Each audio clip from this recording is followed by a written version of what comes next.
Muy buenas noches, muchas gracias Fernando por la conducción y muy buenas noches a todos los que nos están siguiendo. Saben que es un gusto, como siempre, poder saludarlos ahí a través de las redes sociales de la iglesia. Esta semana, una semana que también la Asociación Regiomontana está teniendo transmisiones. Esto es para capacitación para líderes de grupos pequeños. Y de repente aquí en nuestra iglesia nos están haciendo falta. Así que yo les recomiendo que como quiera vayan a escuchar también aquellas capacitaciones. Lo bueno del internet es de que podemos entrar en horarios, ahí queda, entren en las páginas oficiales de la asociación, porque yo creo que pueden ser motivadoras, inspiradoras y de repente pueden romper muchos prejuicios que por ahí tenemos y preparar, ¿por qué no?, a la iglesia para el evangelismo que viene ya ahora para esta primera parte del año. Así que también pues esta noche me da gusto estar, insisto, aquí con ustedes y quiero empezarles diciendo que en realidad el tema de esta noche originalmente tenía pensado por alguna razón poderlo predicar el próximo sábado. Pero me atreví a hacer allí un intercambio en los temas, porque este sábado próximo está agendado también en la planificación de la asociación como un sábado de énfasis en mayordomía.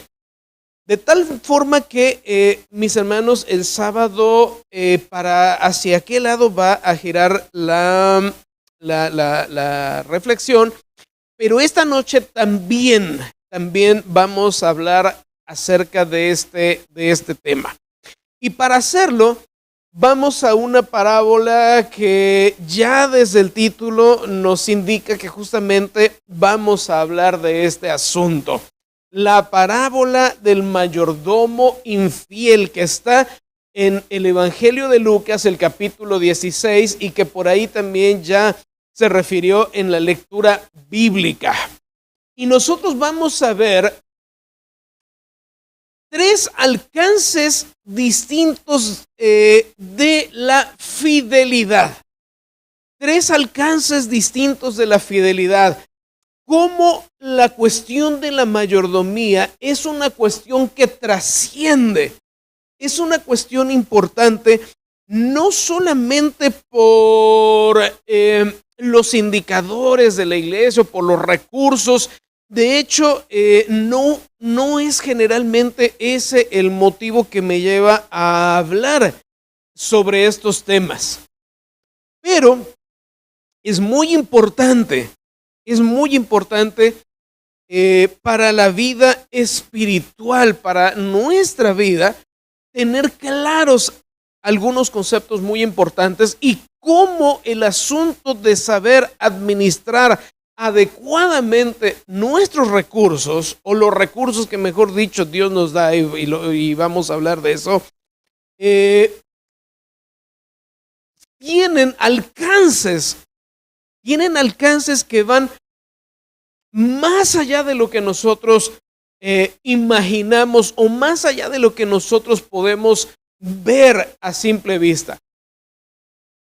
Y precisamente es con esta parábola que vamos a hablar de esto. Y quiero, en primer lugar, voy a llevar un orden un poco diferente. Vamos a empezar por el final. Y el primer alcance que quiero compartir con ustedes esta noche se encuentra en Lucas capítulo 16 y versículo 13, precisamente donde leyó nuestro hermano Fernando esta noche, y dice así, es un pasaje muy conocido: ningún siervo puede servir a dos señores, porque aborrecerá al uno y amará al otro, o estimará al uno y menospreciará al otro. No podéis servir a Dios y a las riquezas. Mis queridos, este asunto es bien interesante, el asunto de la riqueza. Quiero que me acompañen, sin perder Lucas, les invitaría a que me acompañen en sus Biblias a buscar el libro de Génesis. Libro de Génesis, el capítulo 14, el versículo 11 dice de la siguiente manera. Y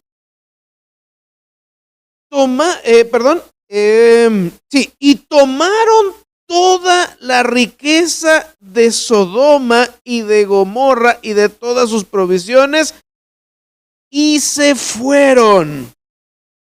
Esto está hablando acerca de Sodoma y de Gomorra. Está en el contexto de cuando apresan a Lot, el sobrino de Abraham, y de estas guerras entre estos reyes. Y nosotros sabemos y recordamos y entendemos bien que el asunto es que Sodoma y Gomorra se caracterizaban por ser ciudades con abundante riqueza. Y la riqueza es precisamente lo que atrajo a Lot para ir a aquel lugar.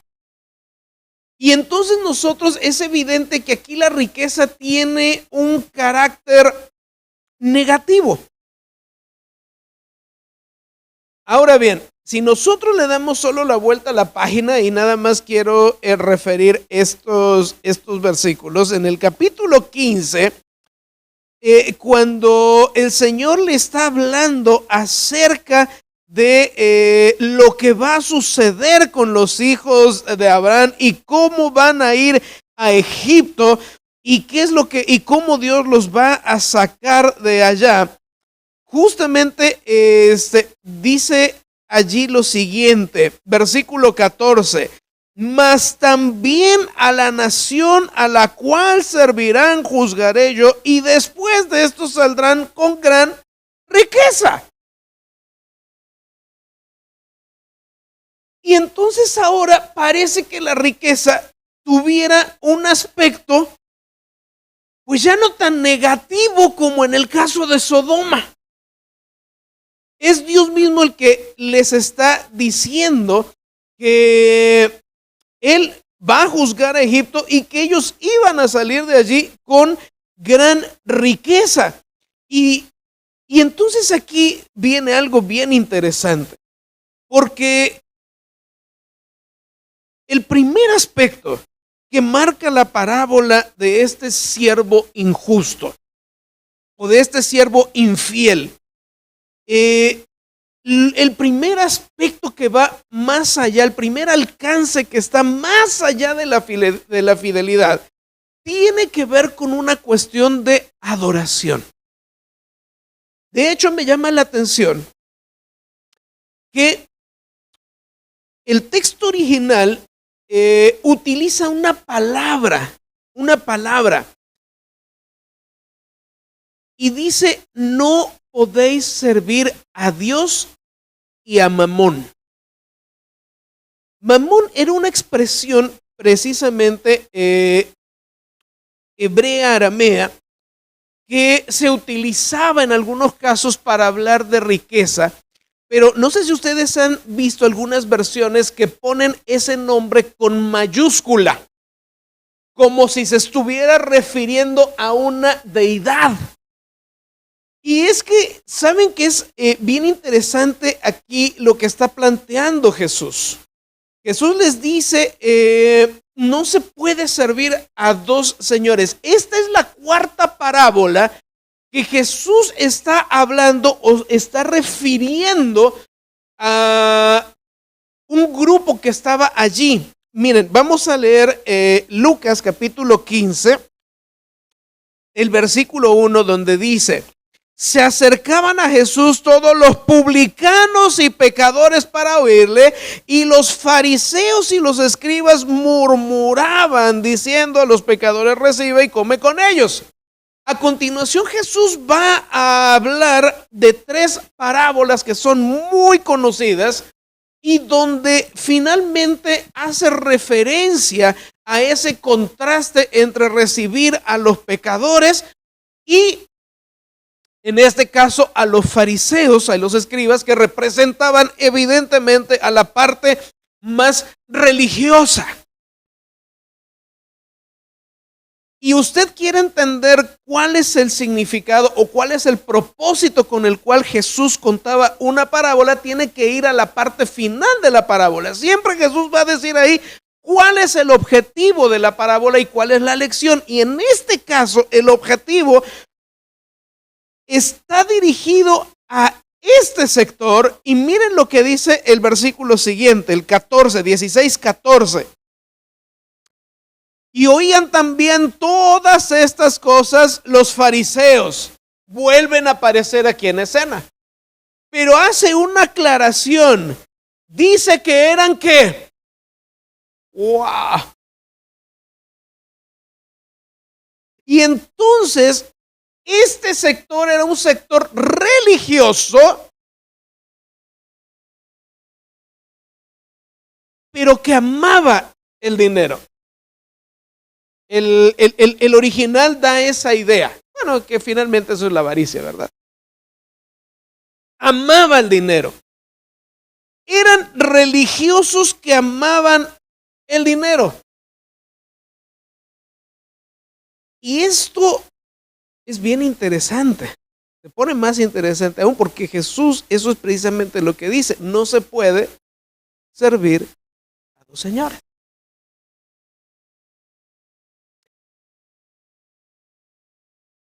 Si nosotros recorremos o hacemos un recorrido por la historia, vamos a ver que en repetidas ocasiones el Antiguo Testamento nos habla de la idolatría del pueblo. Nos habla de que adoraron a los Baales y a Astarot, y luego habla por ahí el profeta Ezequiel de Tamuz, y se nos mencionan por nombre muchas deidades paganas, el Moloch, una larga lista. Después del regreso o después del exilio en Babilonia, cuando regresan a Canaán, es bien interesante porque es precisamente donde surgen todos estos grupos, que eran grupos religiosos y que buscaban de cuidar que no hubiera una desviación otra vez, que no hubiera nuevamente idolatría. Y si ustedes repasan las páginas y la historia del Nuevo Testamento, por lo menos no se nos habla, acá no se nos habla de que Israel estuviera en ese momento, como sí se nos dice en otros episodios del Antiguo Testamento, que estuviera adorando dioses ajenos o dioses falsos. Sin embargo, estas personas que eran religiosas también amaban el dinero, y el dinero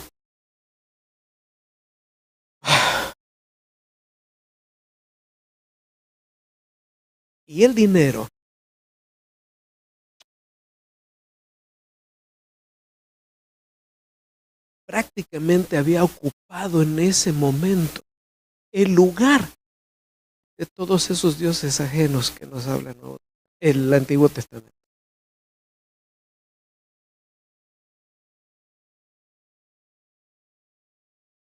De paso, es bien interesante y no voy a profundizar esta noche en esto. De hecho, creo que mi esposa ya dio algún tema en Sociedad de Jóvenes acerca de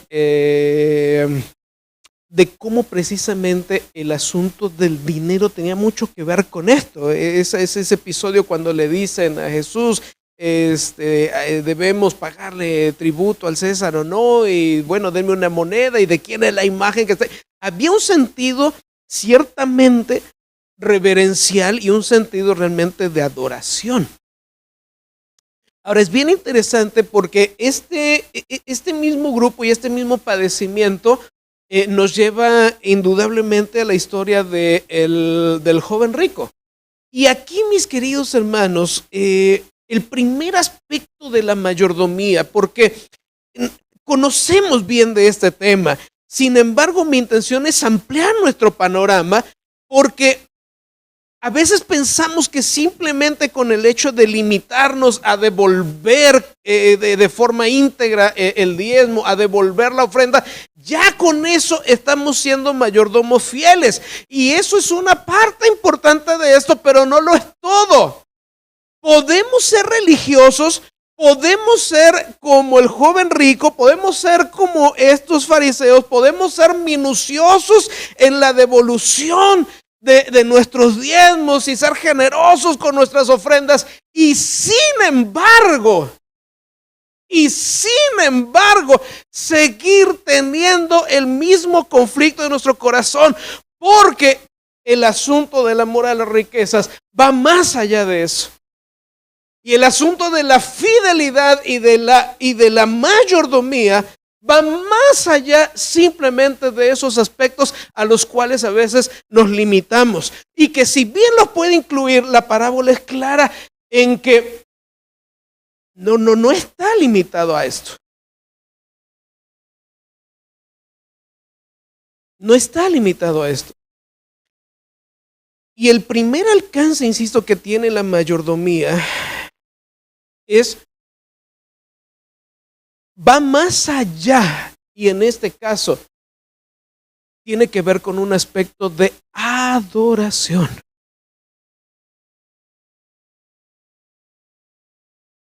En todo como usamos nuestras riquezas.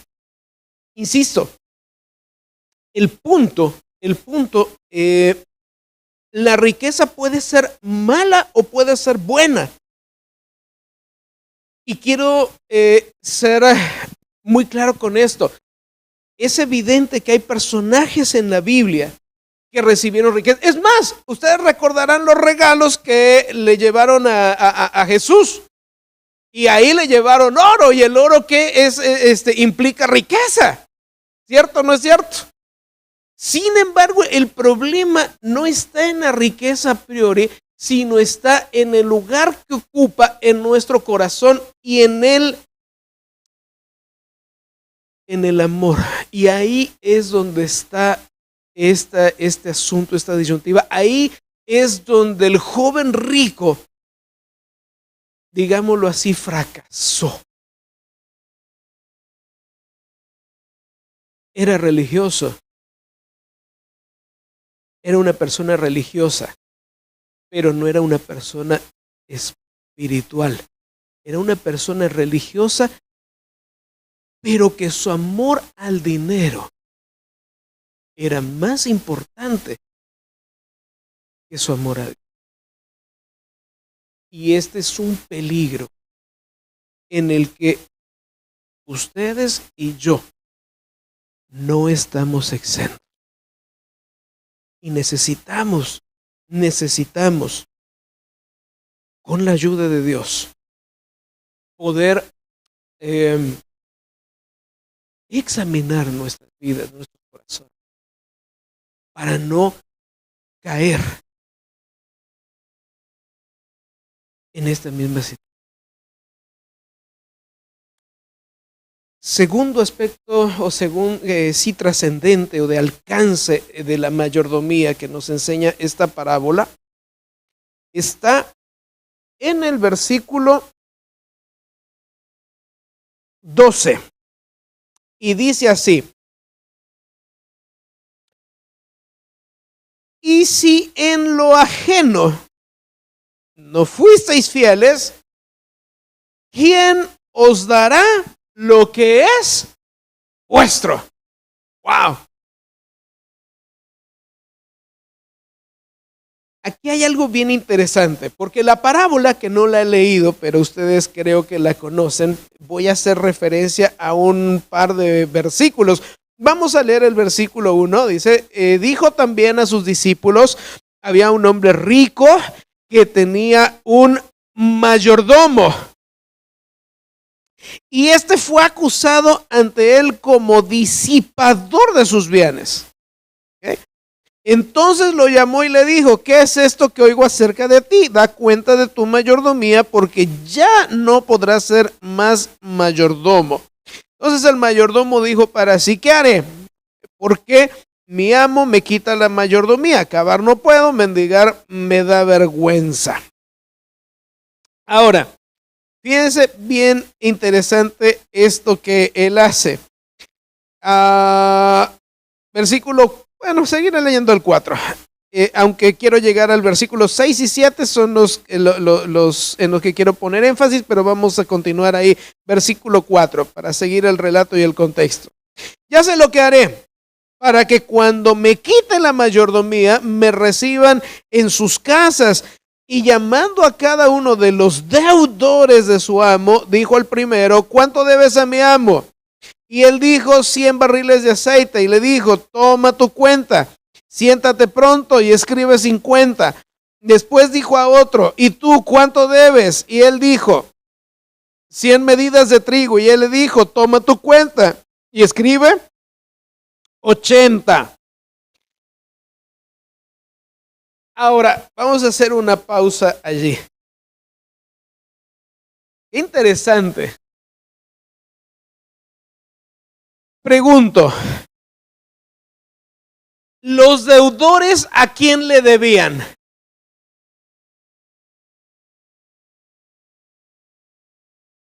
Dice que había un hombre rico que tenía un mayordomo.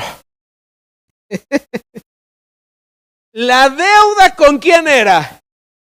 Con el hombre rico. No con el mayordomo. El mayordomo lo único que hacía era administrar los bienes de aquel hombre rico.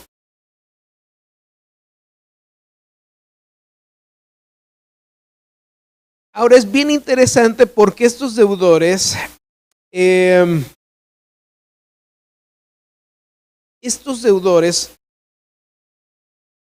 el que les baja la deuda, no les perdona, les baja la deuda, es el mayordomo. Para poder congraciarse con ellos, para poder ganar su favor.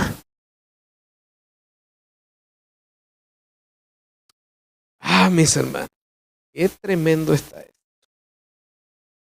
Qué tremendo está esto.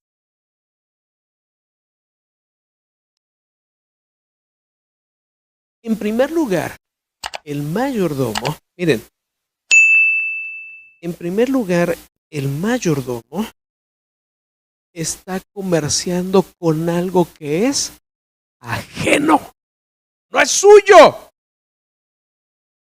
No es suyo. Y está descontando la deuda para congraciarse con los deudores. ¿Y qué? ¿Y eso cómo se llama? ¿Eso cómo se llama? Eso se llama corrupción. ¿Qué más se llama? Aquí ese descuento que le está haciendo al deudor.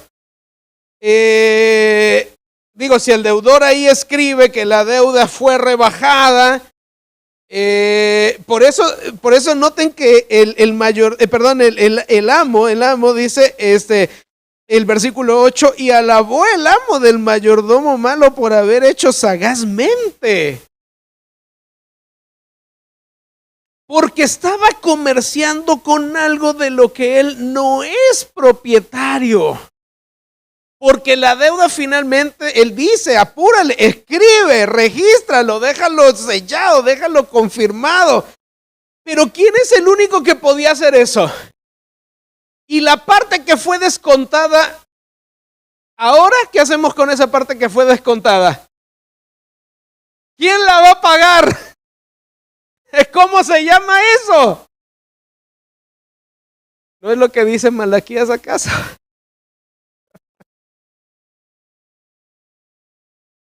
Pero saben que aquí el robo no está solamente en el hecho de no traer el diezmo y la ofrenda. Vuelvo a enfatizar ese aspecto. Aquí el asunto va más allá de eso. Por eso el título de la reflexión de esta noche va más allá de eso. Dios, mis queridos, les pregunto, a los que estamos aquí, los que nos siguen, ¿verdad? En la transmisión, pero les pregunto, ¿quién es el dueño de los recursos que tenemos? Eso decimos.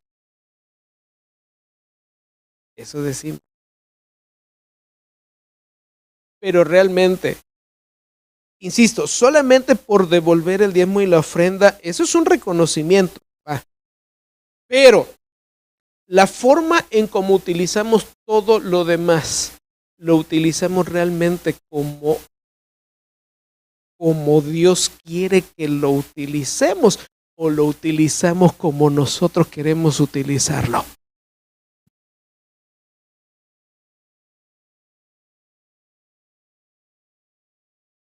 ¿Saben que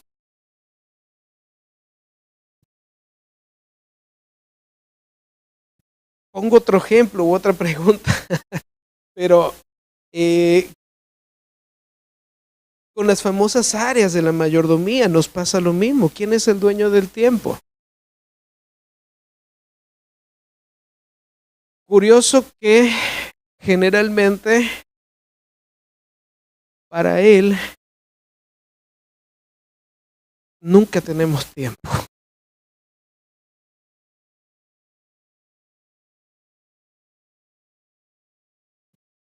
Digo, y ya y a veces caemos en un juego peligroso de pensar que solo porque estoy devolviendo el diezmo y la ofrenda ya estoy siendo un mayordomo fiel. Creo que tenemos que tener cuidado con nuestro cuerpo, con nuestros talentos. ¿Quién es el dueño? Pero realmente lo estoy realmente estoy siendo un mayordomo consciente de que él es el dueño y yo solamente soy un administrador, o estoy haciendo lo que este mayordomo. ¿Saben qué es lo más impresionante de aquí? Miren, se habla de el aceite y del trigo. Este ingrato comerció con el aceite y con el trigo.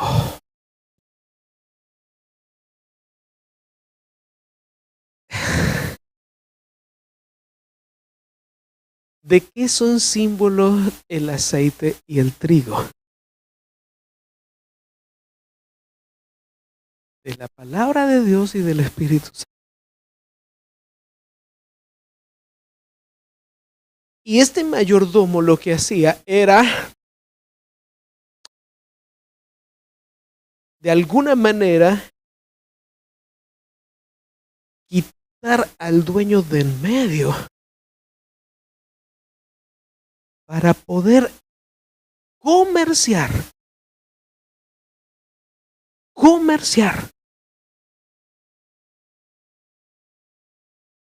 con la palabra y con el Espíritu.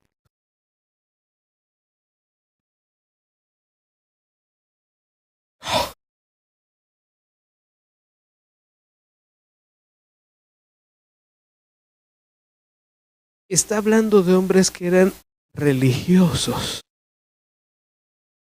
pero amaban el dinero.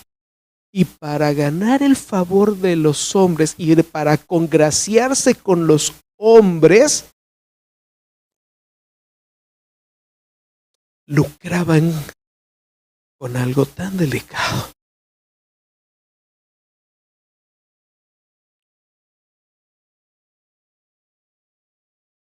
La fidelidad, mis queridos, va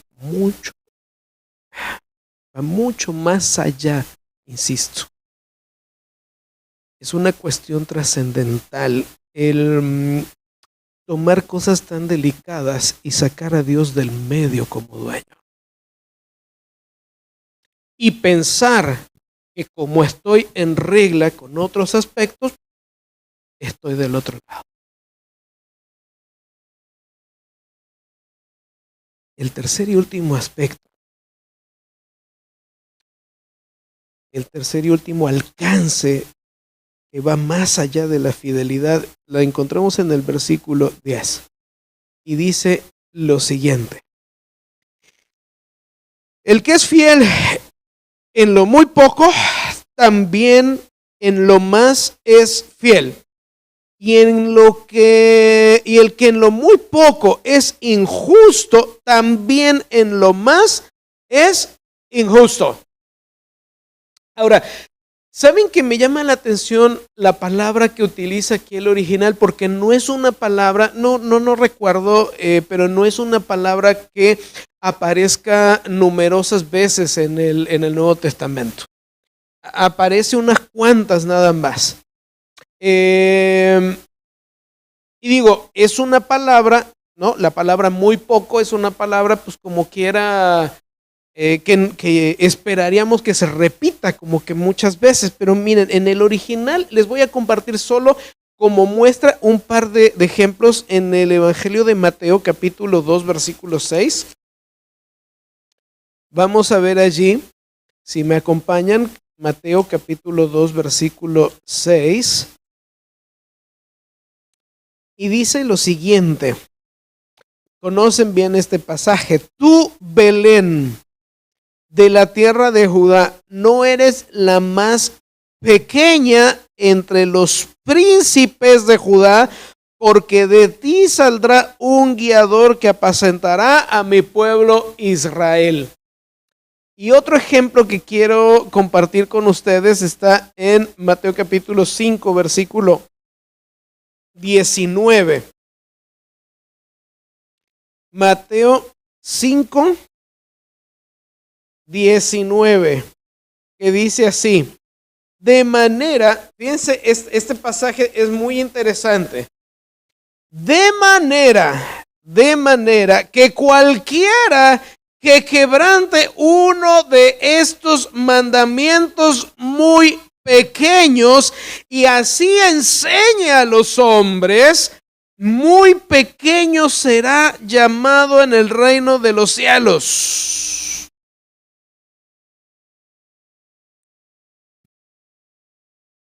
Cuando la parábola está hablando de ser fiel en lo más pequeño,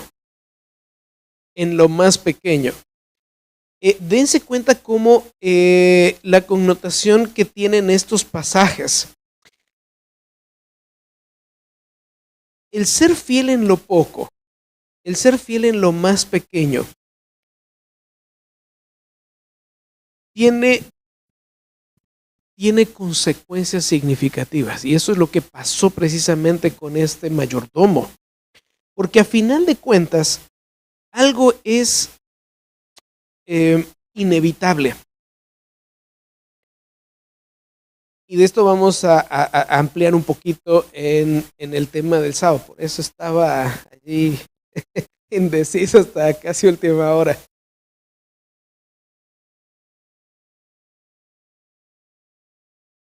Pero el asunto de ser fiel en lo muy poco tiene relación con el principio de la parábola. Dice que había un hombre rico que tenía un mayordomo y este fue acusado ante él como disipador de sus bienes. Y como fue hallado disipador de sus bienes, lo llamó y le dijo: ¿qué es esto que oigo acerca de ti? Da cuenta de tu mayordomía, porque ya no vas a poder ser más mayordomo. Es decir, lo que fue y que hizo de comerciar con el aceite y con el trigo, es una práctica que sin duda tenía un antecedente. Y entonces dice claramente el texto que esto se da en un contexto de ser llamado a rendir cuentas.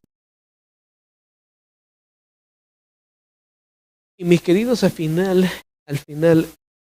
nosotros sabemos que también en un momento vamos a ser llamados a rendir cuentas de nuestra administración. Por eso me llama mucho la atención el vocablo que utiliza, porque dice allí: tú, Belén Efrata, que eres la más pequeña, pero de la más pequeña va a salir ¿quién? Que ha de liderar a mi pueblo, a Israel. Qué interesante. Lo pequeño se va a lo grande. El que en lo poco me es fiel, con los mandamientos. Este es un pasaje que daría mucho todavía más para hablar y explorar, pero dice, y me llama la atención, porque ¿será que hay algún mandamiento que es más pequeño o que es inferior a otro? Y dice, cualquiera que diga que algún mandamiento es pequeño, es inferior, y lo peor, lo enseña. ¡Wow! Va a ser llamado pequeño. Tremendo.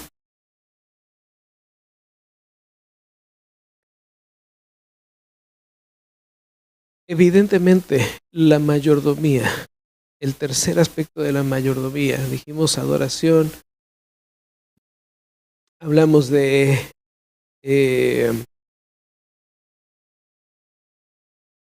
lo ajeno, de que no es nuestro, pero finalmente lo pequeño, el ser fiel en lo pequeño, va a catapultar, porque así le dice, si en lo ajeno, ¿verdad?, no lo supiste administrar, ¿cómo se te va a entregar lo que es tuyo, lo que era para ti?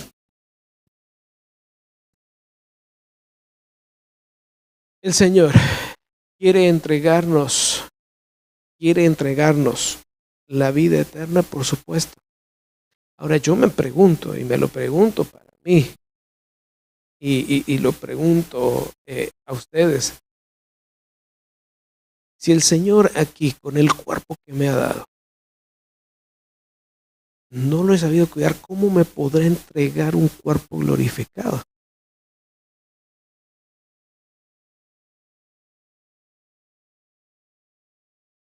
El que en lo poco no es capaz, no se le puede entregar una responsabilidad mayor. Y de ahí la importancia y la trascendencia de poder aprender a hacer ahora, en esta tierra, tener la posibilidad de aprender a ser mayordomos fieles. Y de repente, mis queridos,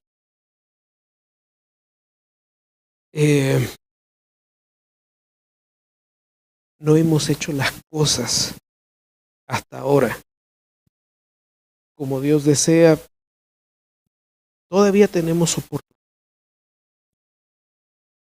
Pero Dios nos llama, nos invita a que podamos hacer las reformas necesarias, no solo en nuestra vida de forma externa, sino necesitamos hacer reformas verdaderamente de adentro para poder ser hallados como mayordomos fieles. Quizá está de más preguntar cuántos de nosotros en ese momento quisiéramos ser hallados fieles. Mis queridos, hoy todavía tenemos la oportunidad que el Señor nos pueda ayudar a enmendar y a poder alcanzar todos estos aspectos que trascienden a la fidelidad. Que Dios nos bendiga y nos ayude. Es mi deseo y mi oración en esta noche por